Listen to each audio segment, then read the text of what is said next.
was. He said it is the beginning of the use of technology in conducting the commissions. The beginning of a technological driven process of the commission towards conducting the elections. Then we have received papers, one of the sensitive materials we've been expecting from INEC. We have received the total number of 6,866 beavers. They are under lock and key with military heavy guard in INEC. INEC has prepared for this election 80%. Mr. Osula also said the commission has devised means to make the process of PVC collection less stressful. People are receiving their permanent voters cards. Those that are having complaints, we have desk officers there to receive their complaints. The cumbersome nature of the issuance of the PVC was reduced to normalcy when we arrange the cards in PUs and PUs and in wards, so that immediately mention and then the person that's in charge of that particular ward will bring out your PVC. The PVCs are being issued and it will continue to 5th of January. From the 6th of January to the 15th of January, we're going to devolve to the wards where we will equally issue PVCs. He also spoke on the measures the commission has put in place to ensure election security. This election management system comes from election operations department, whereby during elections are going to create a situation room that is called election monitoring and support team. This is where we will guide the operation of the ISES, the consulting security, and all the electoral officers are being expected to use Android phones and our website for checking criminality during election. We have another website that I not mentioned, where we use to check those kidnapped. Immediately you post to the website, the security officers will know where you are. Moving on. Governor Nyesom Wike has restated that he has no problem with the PDP presidential candidate Atiku Abubakar. As you may know, online birthday messages of the PDP presidential candidate for Governor Wike, who turned 55 yesterday, went viral because many did not expect it due to their political differences. But speaking at an event to mark his birthday yesterday, Governor Wike said he is only demanding for the PDP national chairman, Iyorchia Ayu, to resign his position. I have no problem with presidential candidates. All my saying, tell me what's the interest of Rivers people, what's the interest of South, what's the interest of the South. That's my only interest. Forget all this about that. At the appropriate time, they will regret what they have done. You can only have one minister for Rivers. Even if you have two, they say there are 8. Only 2 will be. Don't worry. They will regret what they have done. When you sell your family, you will pay. At the end of the day. So it's not whether you have money, even now the money, don't worry. But your integrity matters a lot. But all of us sat here and agreed on something, and then you moved out, taking excuses here and there. It's your business. Governor Wike also said he kicked against the idea of another Ikwere man to succeed him as governor in 2023 to ensure equity in the politics of the state. He said he never promised to support Celestine Omeya, Austin Okpara, Lee Meba, Abe Sekibo, and Thompson Sekibo in any elective position. I never one day promised anybody I will support you to be governor. I come once a year, also Saturday, I said, he's here. I said, look, my brother, leave it. It will not work. And when it came to where we decided that it will reduce and it, we called everybody. I don't want to cause crisis in our system. I'll let you finish 8 years. I'm going to finish 8 years. It will be difficult to sell another Ikwere person for another 8 years. But when I say I want to go to Syria, I said, no, leave it. You could have gone. I don't know, leave the chair to go. So I wanted to go, I said, don't go. People that should go, I said, don't go. And that was what I did. I never did anything to undermine anybody. Correspondent Emeka Otuka reports that the governor also said that he will publish the names and signatures of those who agree to abide by the outcome of the governorship primary in the state. On the 13th of December 2021, all of us agreed here.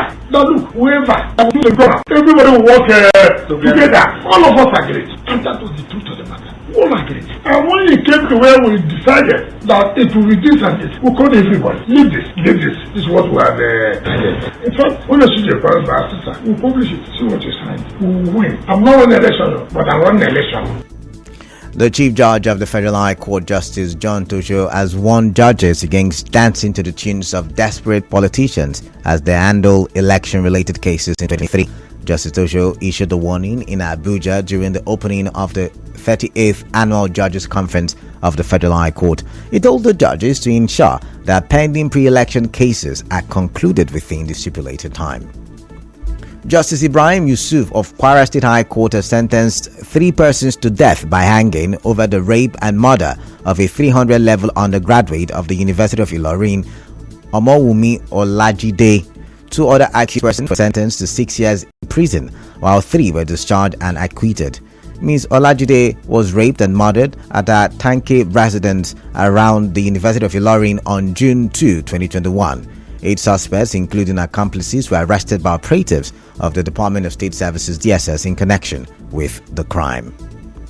In another development, a federal high court in Abuja has vacated its November 29 order committing the Inspector General of Police Usman Baba to prison for contempt. Justice Bolaji Olajuwon, in a ruling today, said there is evidence that the IGP complied with the court's earlier order directing the reinstatement of an officer, Patrick Okoli, who was compulsorily retired. Justice Olajuwon held that in view of the development, the application by the IGP seeking the vacation of the committal order is worthy of consideration. Away from that, the Senate has mandated its Committee on Niger Delta Affairs to start the screening of President Muhammadu Buhari's nominees for the position of chairman and board members of the Niger Delta Development Commission (NDDC). President Buhari had on November 25 written the Senate seeking for confirmation of his special assistant on new media, Loretta Ifeanyi Onoche from Delta State, as the chairman and 14 others as members of the board. Still ahead, gunmen abduct another woman in Port Harcourt. Stay tuned. We will go for a quick break.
On 92.3 Nigeria Info.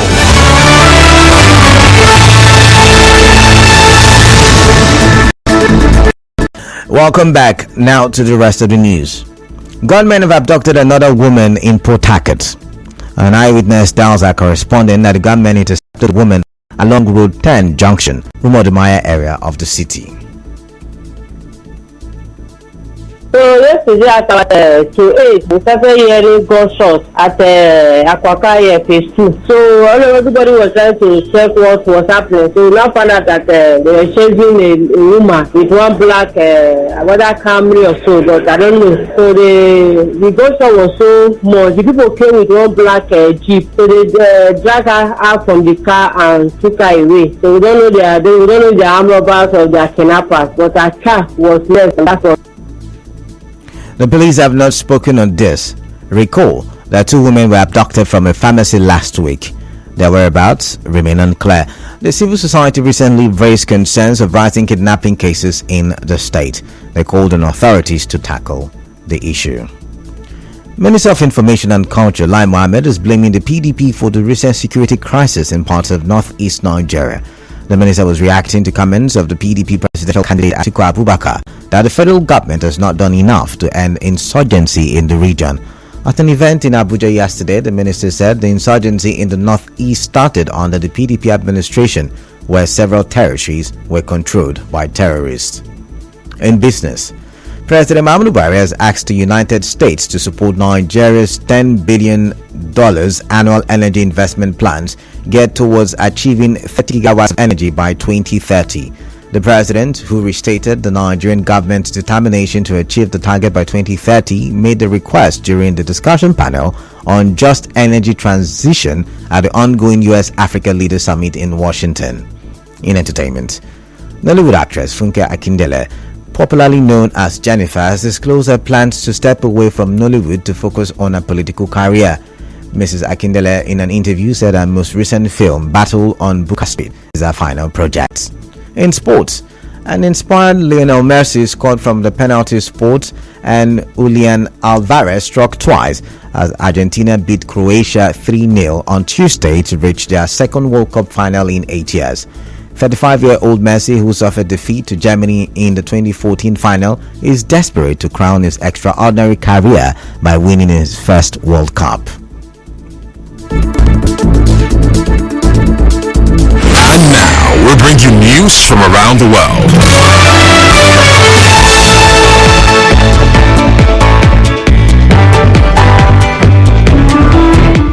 On the foreign scene, more than 120 people have been killed following the worst floods in years in the capital of the Democratic Republic of Congo, Kinshasa.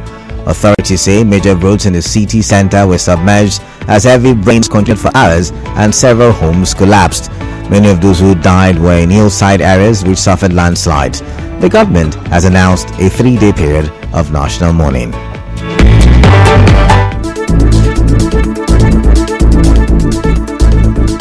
On the news this afternoon, you heard INEC of Rivers State has received BVAS for 2023 elections. Chief Judge of the Federal High Court has warned judges to be careful of election cases. Wike has restated that he has no problem with the PDP presidential candidate Atiku Abubakar. On the foreign scene, DR Congo floods have left more than 120 dead in Kinshasa. The news was edited by Martha Okere. Cloudy weather expected in Port Harcourt this afternoon. Collect your PVC and vote. Your vote is your voice. I am Kala Dakoru Batubo. Good afternoon.